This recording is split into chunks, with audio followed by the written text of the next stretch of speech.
Morning from স্নংপিং। আর কালকে রাত্রিতে তোমরা দেখেছো আমরা স্নংপিংয়ে এসে ক্যাম্প করেছিলাম। আর আজকে আমাদের জার্নি শুরু হবে হচ্ছে বাড়ির উদ্দেশ্যে। আর আজকে আমরা জার্নিটা করব হচ্ছে এখান থেকে স্নংপিং থেকে বেরোবো ডাউকি হয়ে, মানে কালকে যেখান দিয়ে আমরা এলাম আর কি ওখান দিয়েই রিটার্ন গিয়ে মাউলিলং ভিলেজ হয়ে আমরা শিলিগুড়ি হয়ে উমিয়াম লেক হয়ে চলে যাব হচ্ছে গুয়াহাটির দিকে। এবার আজকে প্ল্যান রেখেছি গুয়াহাটি, এবার যদি পসিবল হয় টাইম পারমিট করে তাহলে আমরা গুয়াহাটি থেকেও ছাড়িয়ে এগিয়ে যাব। তো যাই হোক, তোমাদের আরেকবার লেকটার ভিউটা দেখিয়ে দিই সকালবেলা।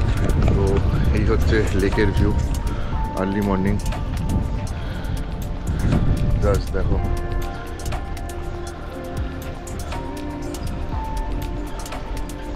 দুটো পাহাড়ের মাঝে যেরকম নদী, আর জলটা একদম ক্রিস্টাল ক্লিয়ার।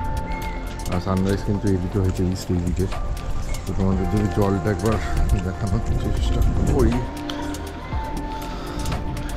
এই দেখো জলটা ঠিক এতটাই ক্লিন, ঠিক এইরকম ক্লিন জল, বুঝতে পারছো নিচের পাথরগুলো পর্যন্ত দেখা যাচ্ছে।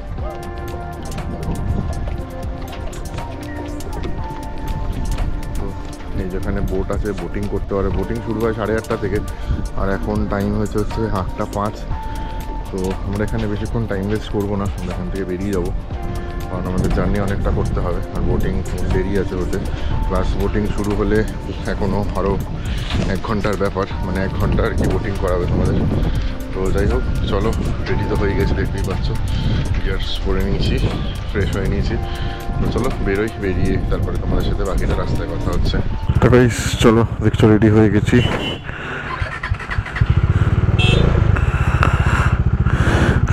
আর গাড়ি কোল্ড স্টার্ট করেছিলাম, বাট কেন জানি না আমার এখন ইঞ্জিন ঠান্ডা হয়ে গেছে ফট করে। বাট গরম কিন্তু বেশ ভালোই লাগছে। আর এখন প্রচুর ক্যাম্প সাইটে সব গাড়ি ঢুকছে। যাই হোক, এখন টাইম হয়ে গেছে হচ্ছে 9:50। আর আজকে জার্নির ব্যাপারে একটু বলে রাখি, সেটা হচ্ছে যে তোমাদের বললাম যে আমরা আজকে রিটার্ন জার্নি শুরু করছি বাড়ির দিকে। তো আজকে পসিবলি যদি হয় তাহলে গুয়াহাটি ক্রস করে আমরা বেরিয়ে যাবো, গুয়াহাটিতে আর স্টে করবো না। তো আপাতত অ্যাজ অফ না এখন আমরা যাবো হচ্ছে মাউলিলং ভিলেজের দিকে, আর সেটা যাওয়ার রাস্তাতেই পড়বে। তো ফার্স্টে একবার ওইখানটা ভিজিট করবো, করে তারপরে হচ্ছে বেরোবো আমরা শিলংয়ের দিকে। তো যাই হোক, চলো মেন রোডে উঠি, তারপরে তোমাদেরকে আবার ডিটেলস দিচ্ছি। ফাইনালি উঠে পড়েছি হচ্ছে ন্যাশনাল হাইওয়ে 206-এ। আর এটাই সেই রাস্তাটা যেখান দিয়ে আমরা কালকে ডাউকি থেকে স্নংপিংয়ের দিকে এসেছিলাম, আর আজকে আমরা সেম দিকেই রিটার্ন যাচ্ছি। তো সেই ব্যাপারে একটু তোমাদের যদি ব্রিফিং দিই, সেটা হচ্ছে যে আমাদের রিটার্ন জার্নিটা কিন্তু সেম রাস্তাতেই হবে। সুতরাং এই রাস্তায় কিন্তু আমি খুব বেশি ভ্লগ করব না, মানে খুব বেশি কিছু শ্যুট করব না। তো যেটা আমরা ইয়েতে যাচ্ছি, মাউলিলং ভিলেজে যাচ্ছি, সেইটুকুই খালি তোমাদেরকে দেখানোর আমি চেষ্টা করব। আর তার বেশি আমি বেশি কিছু রেকর্ড করতে চাইছি না, কারণ একই জিনিস তোমাদের বারবার দেখিয়ে ভ্লগ লম্বা করে তো লাভ হবে না। তো মোটামুটি মোরাললেস একটা জার্নি তোমাদের সাথে আমি শেয়ার করব। তো চলো এগোতে থাকি, আর তোমরা জুড়ে থাকো আমাদের সাথে। এই হচ্ছে সেই ডাউকি রিভার যেখান দিয়ে আমরা কালকে এসেছিলাম।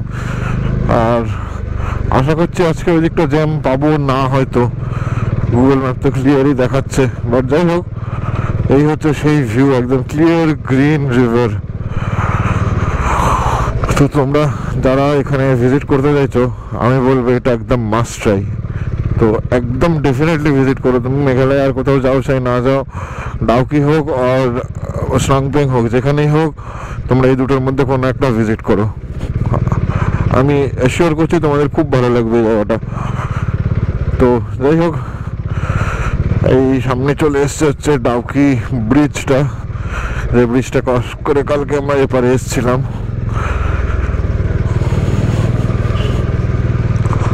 তো এই তো গাইস আবার উঠে এলাম হচ্ছে ডাউকি ব্রিজে। আর এই দিকের ভিউটা আজকে তোমাদের দেখাই। আর এই দিকে ওই পারে হচ্ছে কিন্তু বাংলাদেশ, এই সাইডে কোথাও একটা বাংলাদেশ পড়ে যাচ্ছে। তো মানে এটা একদম জাস্ট বর্ডারের গা ঘেঁষে যাচ্ছে, এখানে কোনো ফেন্সিং করা নেই সেটা আলাদা কথা, বাট একটু দূরেই কিন্তু বাংলাদেশ।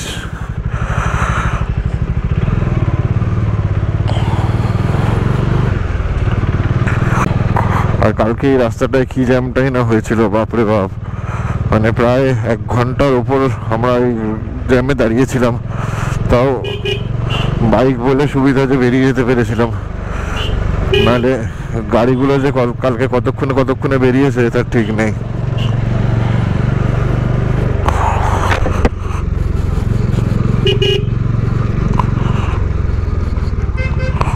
তো গাইস, যে রাস্তাটা তোমাদের দেখালাম ওখান দিয়ে আস্তে আস্তে জাস্ট বাহাতে মোটামুটি 300-400 মিটার আসার পরেই একটা বাহাতে রাস্তা নেমে যাচ্ছে। ওই একটা ক্যামেরা অন করতে করতে আমরা ঢুকে পড়েছি। তো এইটা হচ্ছে সেই রাস্তা।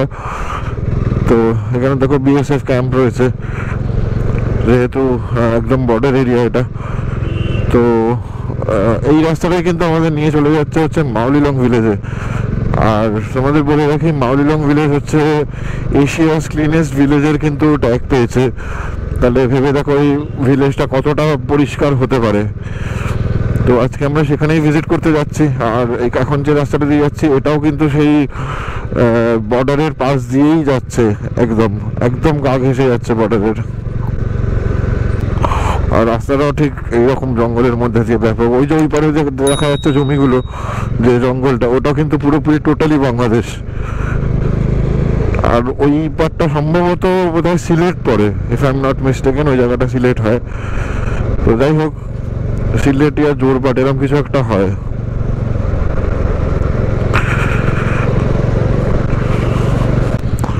আর এইরকম আরেকটা জায়গায় চলে এলাম, এই দেখো ভিউটা জাস্ট।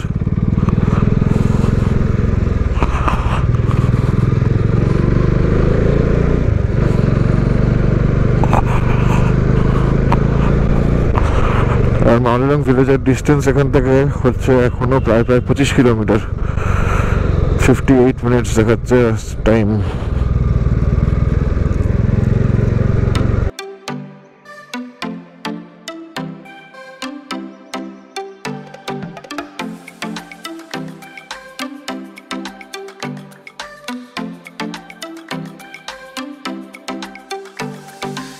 এইটা যেটা দেখছো এটাই কিন্তু আমাদের বর্ডার, মানে একদম বর্ডারের জাস্ট পাশেই আমরা রয়েছি।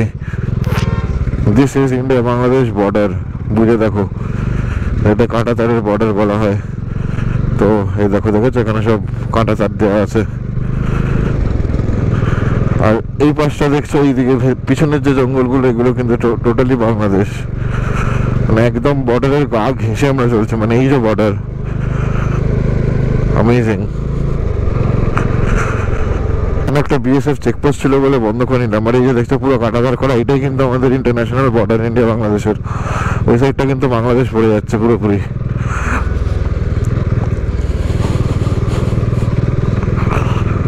ভাবো আমরা বর্ডারের কত কাজ দিয়ে রাইড করছি। মানে ওদিকে একটা গরু দেখতে পাচ্ছি, দ্যাট ইজ বাংলাদেশি গরু, দ্যাট ইজ বাংলাদেশি জঙ্গল, and this is Indian জঙ্গল।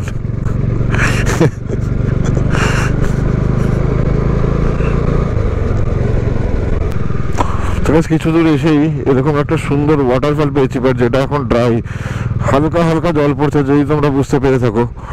এই দেখো এখানে দেখা যাচ্ছে এই ওয়াটারফলটা কিন্তু এখন ড্রাই হয়ে আছে, আর বর্ষাকালে কিন্তু এটা ব্যাপক হবে। এই দেখো, তো গাইস এই যে আবার ইন্টারন্যাশনাল ফেন্সিং, এখানে গেট রয়েছে। আমি গেটগুলো অনেক জায়গায় দেখেছি, ভিতর দিয়ে রাস্তাও রয়েছে। আর আমি যতদূর জানি বা শুনেছি, এই গেটগুলো দিয়ে কিন্তু লোকজন পারাপার করে, মানে লোক যাতায়াত করে। এখানকার যে লোকাল ভিলেজার্স যারা থাকে, ওরা কিন্তু চাষবাসের জন্য কিন্তু এপার ওপার যাতায়াত করে। মানে ওদিককার লোক এদিকে আসে, এদিককার লোক ওদিকে যায়। এবার সেটা নিশ্চয়ই কোনো রেস্ট্রিক্টেড টাইমিংস হবে, বা সেটার কোনো একটা প্রপার মানে কিছু ডিটেলস ভেরিফিকেশন কিছু একটা তো ডেফিনেটলি হবেই, এমনি এমনি তো ছেড়ে দেবে না। তো বিএসএফ তো এখানে থাকেই। এই দেখো বিএসএফ অলরেডি এখানে গার্ড দিচ্ছে আর কি। তো এই নিচে দিয়েও একটা রাস্তা আছে, এটা বোধ হয় ওই ওদেরই লোকাল ইউজের জন্য, মানে বিএসএফ ভিলেজার্সদের লোকাল ইউজের জন্য হবে। আর এই রাস্তা আমরা সোজা বেরিয়ে যাবো হচ্ছে মাউলিলং ভিলেজের দিকে। তো গাইস আমরা এখন আছি হচ্ছে লিংখাত বলে একটা জায়গায়। তো জায়গাটা হচ্ছে এক্স্যাক্টলি এরকম, আমরা আসছিলাম এখান দিয়ে, আর যেতে আমাদের কিন্তু হবে এইদিকেই। এই যে দেখতে পাচ্ছ এখানে লেখা হচ্ছে লিংখাট। এখানকার স্পেলিং উচ্চারণ করতেও টেনশন হয়ে যায়। তো যাই হোক, তবে রাস্তাটা কিন্তু ঠিক এখন এরকমই, মানে এরকম ঘন জঙ্গলের মাঝখান দিয়ে রাস্তা যাচ্ছে। আর বেশ আপিল টাইম করতে হচ্ছে, কিন্তু ক্যামেরায় বোঝা যাবে না অতটা। আপিল কিন্তু বেশ ভালোই উঠছি আমরা।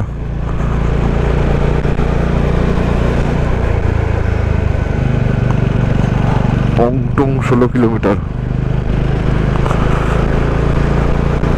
কিন্তু মাউলিলং ভিলেজের একদম কাছাকাছি চলেই এসেছি। আর মাউলিলং ভিলেজ এখান থেকে দেখাচ্ছে হচ্ছে 7 কিলোমিটার। তো একটা জিনিস উদ্ধার করা গেল যে আমাদেরকে ব্যাক করার সময় পুরো কিন্তু রাস্তা ঘুরতে হবে না, কারণ এই সামনে থেকেই একটা শর্টকাট রাস্তা আছে যেটা গিয়ে কিন্তু আমাদের NH6-এ গিয়ে, NH6 কেন বলছি, NH206-এ গিয়ে তুলছে। মানে যে রাস্তাটা সোজা একবারে শিলংয়ের দিকে বেরিয়ে যাচ্ছে। তো যখন ওটা ফিরবো তখন তোমাদেরকে ওই জায়গাটা আমি দেখিয়ে দেবো। তো আপাতত চলো এগিয়ে যাই হচ্ছে মাউলিলং ভিলেজের দিকে, আর ভিলেজটা এক্সপ্লোর করে দেখি আজকে। তো আর হয়তো এখান থেকে মিনিট 10-15 লাগবে, তাহলে আমরা পৌঁছে যাবো হচ্ছে এশিয়াস ক্লিনেস্ট ভিলেজ। তো চলো যাই, দেখে গিয়ে এশিয়াস ক্লিনেস্ট ভিলেজ কিরকম দেখতে। লিমফুংশাং ভিলেজ, ওইদিকে একটা কোনো ভিলেজ আছে লিমফুংশাং ভিলেজ, এখানে একটা পাবলিক টয়লেটও রয়েছে। বাহ! আর এখানে দেখো পুরো জঙ্গলের মধ্যে দিয়ে রাস্তাটা যাচ্ছে, জিগজ্যাগ রোড। রাস্তাটা কিন্তু ব্যাপক রাস্তা, মানে ফুল টারম্যাক, একদম প্রপার রোড। আর এতটা ইন্টেরিয়রে এরকম ভালো রোড পাওয়া ভেরি গুড। মানে হয়তো এখান থেকে দেখে লাগছে যে যে ট্যাগটা মাউলিলং ভিলেজকে দেওয়া হয়েছে এশিয়াস ক্লিনেস্ট ভিলেজ, ওটা কিন্তু মন্দ নয়। মানে ইভেন এখানে লোকেদের জন্য পাবলিক টয়লেটও করা হয়েছে, এতটা ইন্টেরিয়রে এরকম একটা ভিলেজ সাইডে। তো গাইজ এখানে এখন আমরা এন্টার করছি হচ্ছে মাউলিলং ভিলেজ। এখানে দেখো লেখা আছে welcome to Mawlynnong god on garden, cleanest village in Asia, লেখাই রয়েছে। তো এই হচ্ছে এন্ট্রি গেট। আর ঢুকতেই জাস্ট ভিউটা দেখো এখানে কিরকম, মানে বোঝা যাচ্ছে কিন্তু ব্যাপারটা। আর এখানে এন্ট্রি ফিস লাগছে, এখানে এন্ট্রি ফিস বোধহয় 50 টাকা করে নিল। তো চলো, আমাদের এখানে এন্ট্রি কাটা হয়ে গেছে, এবার আমরা ফাইনালি এন্টার করছি মাউলিলং ভিলেজ। আর এইদিকে ফুলগুলো জাস্ট দেখো কি সুন্দর।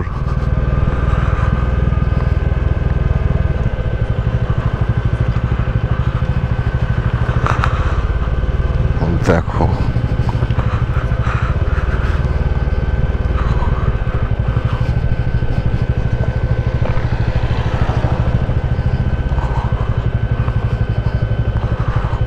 আর এটা মোস্ট প্রবাবলি হয়তো পার্কিং নাকি, এরপরেও যাওয়া যায় হয়তো।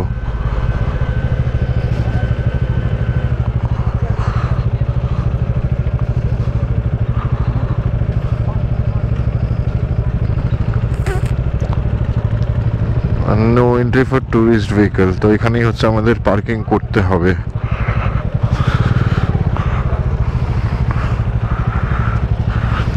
আমরা এখন এন্টার করে নিচ্ছি হচ্ছে মাউলিলং ভিলেজে। আর তোমাদেরকে একটা জিনিস দেখাই, আমরা এখন হচ্ছে এরকম একটা জায়গায়। তো এখানে একটা স্কাই ভিউ আছে, আমরা এটা উঠবো না। তো যাই হোক, এই দিকটা দেখো এইরকম ঠিক একটা ভিউ। আর আমাদের এন্ট্রির দিকে যদি একবার নিয়ে যাই, দিকে হেঁটে যেতে হবে একটুখানি।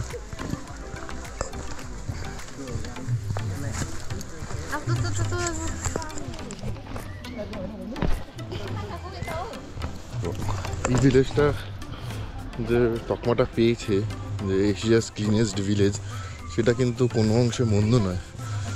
সেটা কিন্তু ঠিকই আছে, মানে ভিলেজটা কিন্তু বিভৎস পরিষ্কার। মানে এখানকার রাস্তাঘাটগুলো দেখো পুরো নিট অ্যান্ড ক্লিন, ইভেন একটা পাতা পর্যন্ত পড়েনি এখানে। আর ল্যান্ডস্কেপ কিন্তু অসাধারণ।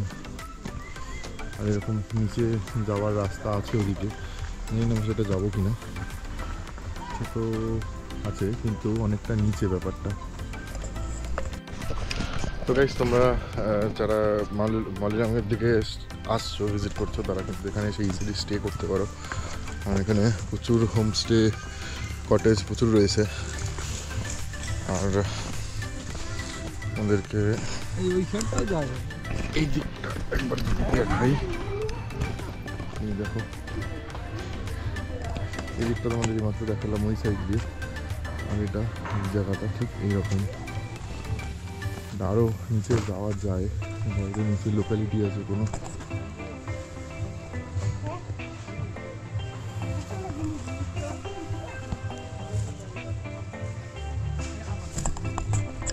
আর তোমাদের গাইজ একটা ইন্টারেস্টিং জিনিস দেখাই, সেটা হচ্ছে এটা কিন্তু হচ্ছে এখানকার ডাস্টবিন। মানে সেটাও ইভেন ন্যাচারাল জিনিস দিয়ে, বেড বা বাঁশের পেন্সি দিয়ে তৈরি জিনিসটা। আর এর ভিতরে সব নোংরা ফেলা হয় আর কি। সেটা বুঝে দেখো এখানকার লোকজন কতটা এনভায়রনমেন্ট কনসিয়াস। আর এখানে গ্রিনারি ছাড়া কিন্তু অ্যাকচুয়ালি কিন্তু কিছু নেই। তো যাই হোক, এটা হচ্ছে মলিলং ভিলেজ তোমাদের জন্য। আরেকটা সাইড এদিকটা আছে, কিন্তু ওদিকে আদৌ কিছু আছে কিনা জানি না, সেটা গিয়ে দেখতে হবে। চলো এদিকটা যাই, গিয়ে দেখি যদি কিছু দেখার মতো থাকে, তাহলে অবশ্যই তোমার সাথে ওটা শেয়ার করছি। তো গাইস, আমরা এখন এন্টার করেছি যে একটা তোমাদের দেখালাম যে জামা কাপড় কাটা চলছে, ওইখান থেকে নেমে সিঁড়ি দিয়ে আমরা কিন্তু অ্যাকচুয়ালি এন্টার করেছি এবার ভেতরে। আর ভেতরটা আমার পিছনে দেখতে পাচ্ছ।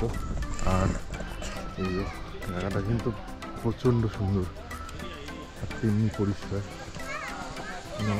এখানে একটা গাছের পাতা ছাড়া কিছু পড়েনি। ইভেন এখানে ওয়াশরুম পর্যন্ত রয়েছে। পরিবেশটা খুব সুন্দর দেখতে। ওখানকার দোকানপাট হচ্ছে এরকম, সব ন্যাচারাল, কিন্তু nothing artificial in this village. এখানে একটা এরকম সিটিং এরিয়া মতো রয়েছে।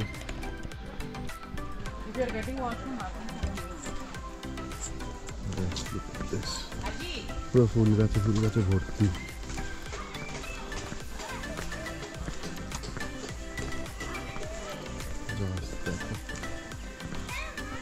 দেখো আমাদের এই যেটা ডাস্টবিন দেখাচ্ছিলাম, সেটা কিন্তু ঠিক এইরকম বাঁশ মতো।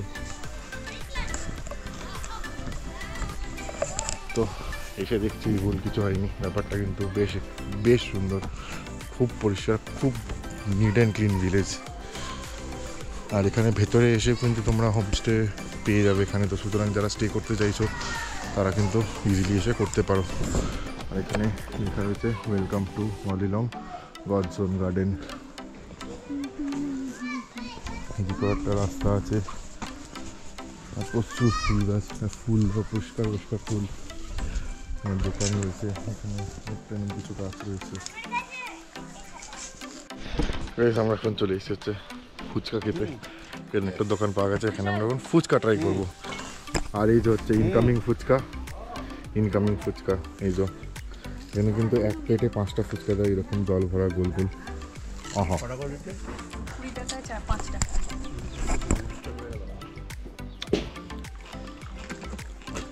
খেতে কিন্তু খুব একটা খারাপ না, ভালো বানিয়েছে। আর এটা কিন্তু কলকাতাবাসীদের একদম প্রিয় খাবার।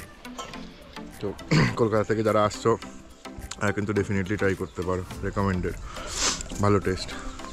কিন্তু এই যে ফুচকার যে খোলটা, যেটা আমাদের কলকাতাতে আটার বানানো হয়, এটা কিন্তু পাঁপড়। আচ্ছা, সুজির বা ওই পাঁপড়ের আর কি।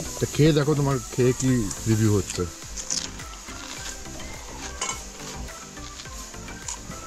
Not comparable with Kolkata, but it's good. একদম কলকাতার ফুচকার মতো হয়তো হবে না, ডেফিনেটলি হবে না, বাট ভালো এক্স্যাক্টলি তাই। এখন আমরা এত দূরে এসে এখন যা অবস্থা, যা খাচ্ছি কয়েকদিন ধরে,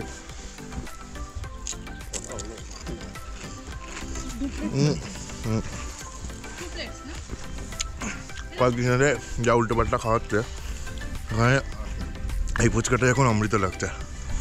যাই হোক, এবার এখানে যে ফুচকাটা খাবো আর খেয়ে হচ্ছে বেরোবো আমরা। আর বেরিয়ে আজকে হচ্ছে আমাদের রিটার্ন জার্নি। এবার এখান থেকে অ্যাকচুয়ালি শুরু হবে, তো কী রুট হচ্ছে সেটা বেরোনোর পরে আমাদেরকে জানাচ্ছি। ফাইনালি আমরা মালিলং ভিলেজ থেকে আমরা বিদায় জানিয়ে বেরোচ্ছি এবার আমাদের বাড়ির উদ্দেশ্যে। আমাদের জার্নি কিন্তু মেঘালয়তে আজকেই শেষ। আমরা কিন্তু আজকে চেষ্টা করবো গুয়াহাটি ঢুকে যাওয়ার, কারণ এখানে এক্সপ্লোর করতে অনেকটাই টাইম লেগে গেছে। চলো, তো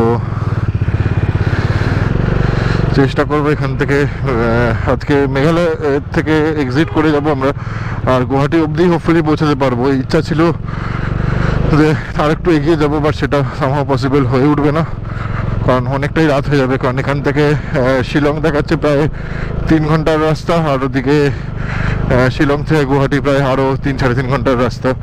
তো এখন ঘড়িতে টাইম হয়ে গেছে হচ্ছে দুপুর 2:45, মানে 2:45 বাজছে এখন।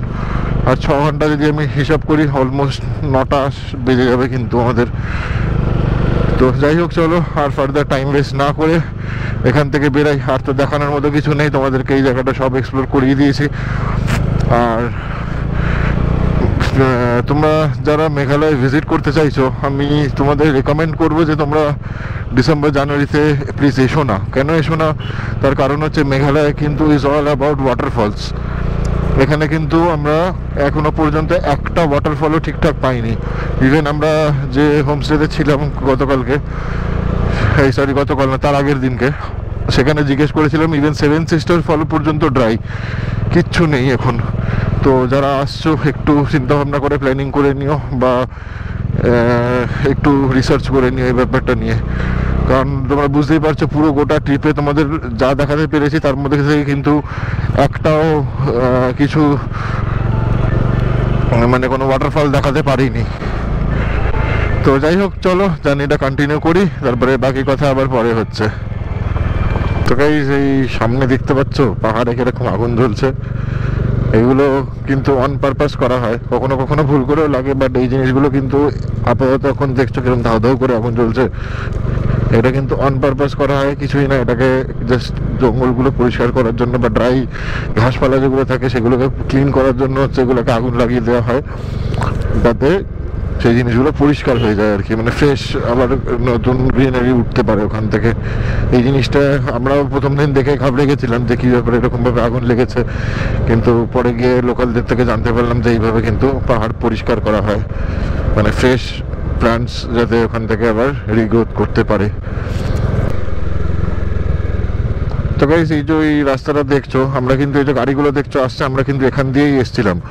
আর আমরা চলে যাব হচ্ছে এইদিকে, মানে এই দিক থেকে হচ্ছে ডাউকি, আর এইদিকে কিন্তু শর্টকাট কানেক্ট করছে হচ্ছে NH 206-এ। তো এই রাস্তাটা গিয়ে উঠবো হচ্ছে আমরা NH 206-এ, তো বললামই তো। ওইটা যেটা দিয়ে আমরা এসছি, ওখান দিয়ে যদি তোমরা যাও তোমাদেরকে কিন্তু অনেকখানি ঘুরে আসতে হবে। আর এই রাস্তাটা কিন্তু সেই জিনিসটা অ্যাভয়েড করাচ্ছে, এটা জাস্ট একটা শর্ট কানেক্টিং রুট, এই রোড থেকে ওই রোড পর্যন্ত। রাস্তাটা মন্দ নয়, এখন অবধি তো ঠিকঠাকই দেখছি, ইজিলি রাইড করে যাওয়া যাবে, টার্মেক রোডই আছে। তো এই রাস্তাটা তোমরা কিন্তু অ্যাভেল করতে পারো। তো যদি তোমরা ডাউকি থেকে মালিলং আসো, তারপর এখান থেকে শিলং বেরোতে চাও, তাহলে কিন্তু এই রাস্তাটা অনায়াসে অ্যাভেল করতে পারো। আর এখানে কিন্তু গাছ কাটাকাটির কাজ চলছে।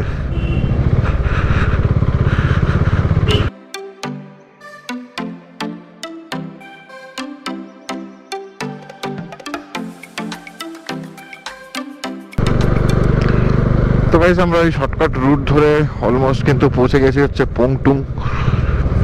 তো এইখান থেকে আমরা নেব হচ্ছে লেফট। তো এই জায়গাটার নাম হচ্ছে পোংটুং, ঠিক আছে। আর এখানে দেখো বোর্ড লেখা আছে শিলং 62 কিলোমিটার, এদিকে মাওলিলং 18 কিলোমিটার। আর এখানে কিন্তু আমরা নিয়ে নিলাম হচ্ছে গিয়ে লেফট টার্ন। আর এটা কিন্তু সেই রাস্তাটাই যেখান দিয়ে আমরা কালকে এসছি, মানে এই যে রাস্তাটা তোমাদের কালকে দেখাচ্ছিলাম আর কি, যে খুব ভাঙাচোরা অবস্থা, আন্ডার কনস্ট্রাকশন রোড। দুর্ভাগ্যবশত আজকে ওখান দিয়েই আবার যেতে হবে, কোনো কিছু করার নেই। তো এই নিবে কিছু যখন করার নেই, তো চলো এগোতেই থাকি। আর সামহাউ পেরিয়ে যাই আর কি। তো গাইস দেখতেই পাচ্ছ চলে এসেছি আবার সেই রাস্তায় কালকের। এখনো চলছে কোনো রকমের ডিক ডিক করতে করতে যাচ্ছি। বেশি রোড চালানো যাচ্ছে না, কালকের থেকে দেখছি আজকে আবার পাথর জন্য বেশি ফেলেছে কেউ। এতটা পাথর কালকে ছিল না যদিও, যাই হোক বুঝতে পারছি না, বা হয়তো ওই সাইডটায় পাথর কম আছে, এই সাইডটায় পাথর বেশি আছে। তো এখন সিচুয়েশন হচ্ছে ঠিক অনেকটা এরকম। তো কিছু করার নেই, এইভাবেই এখন এগোতে হবে। রাস্তা যখন ওদিকে এমনি অফরোড হতো তো ঠিক আছে, বাট এই পাথর ফেলে রাখাটা একটু ডিফিকাল্ট, কারণ পাথর তো লুজ পাথর থাকে, যখন তখন টায়ার স্কিড করিয়ে দেবে। তুমি যতই অফরোডিং টায়ার লাগাও আর যাই লাগাও না কেন,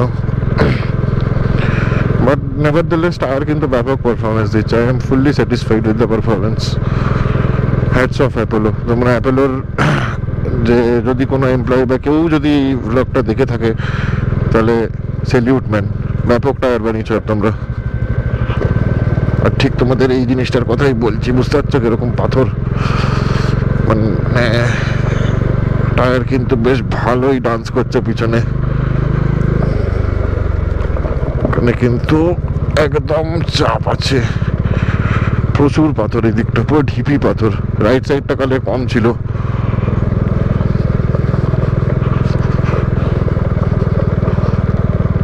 দেখো দেখো কিরকম ভাবে হ্যান্ডেল টেনে নিচ্ছে একদিকে, জাস্ট দেখো অবস্থা, কি কাণ্ড মাইরি।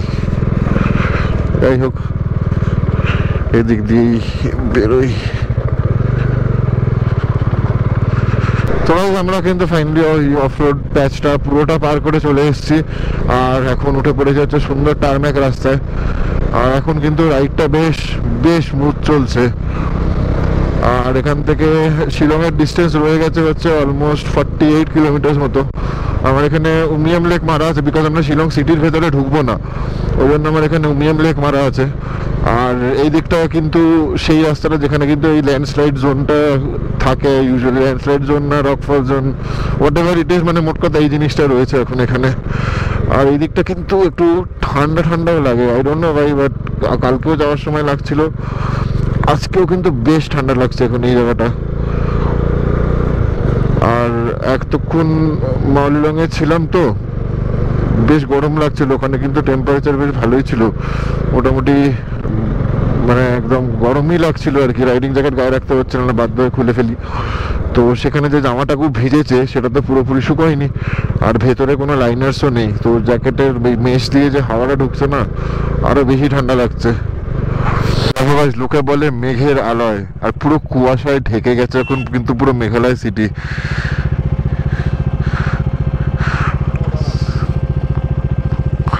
তো অবস্থা দেখো, পুরো কুয়াশায় ঢাকা, একবারে পুরো সাদা সামনেটা, আর মাঝখান থেকে কিন্তু সূর্য মামা একটু করে উকি দিচ্ছে। আর এই জন্যই হচ্ছে আমাদের এখন এতটা পরিমাণে ঠান্ডা লাগছে।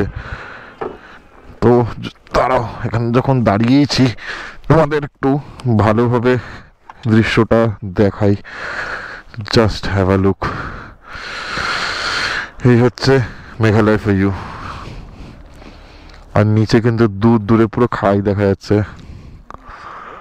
পুরো সাদা।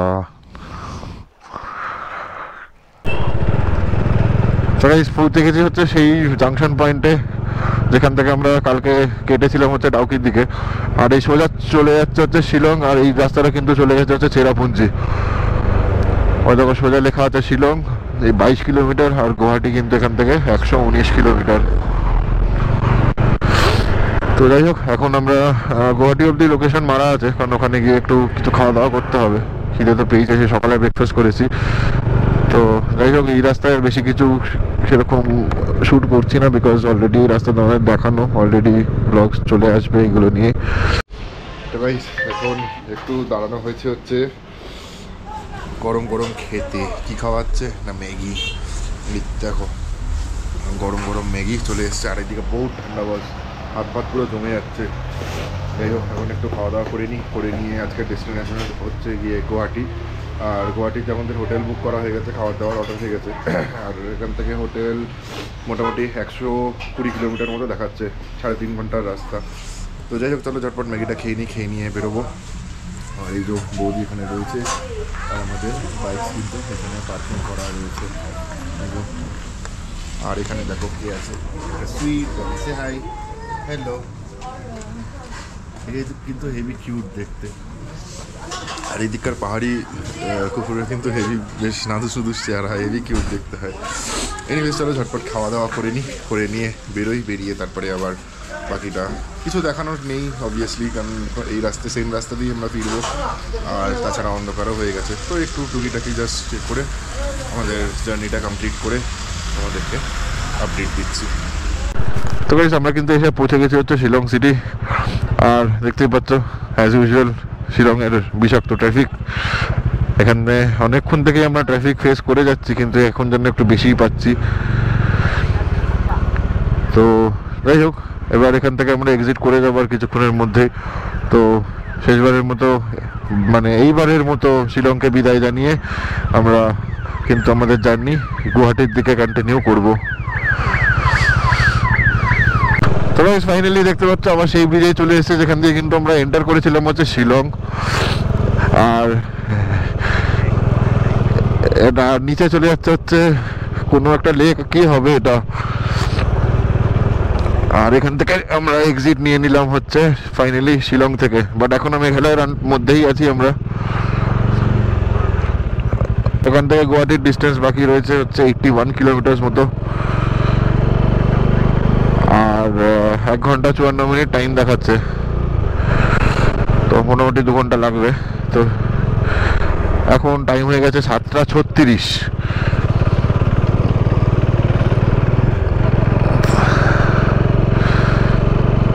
তো যাই হোক, চলো এগোতে থাকি। তো গাইস চলো আমরা গুয়াহাটি প্রায় ঢুকতেই চলেছি, প্রায় অলমোস্ট পৌঁছেই গেছি। তো আজকের ব্লগটা এখানেই শেষ করি। Bye bye, take care and ride safe.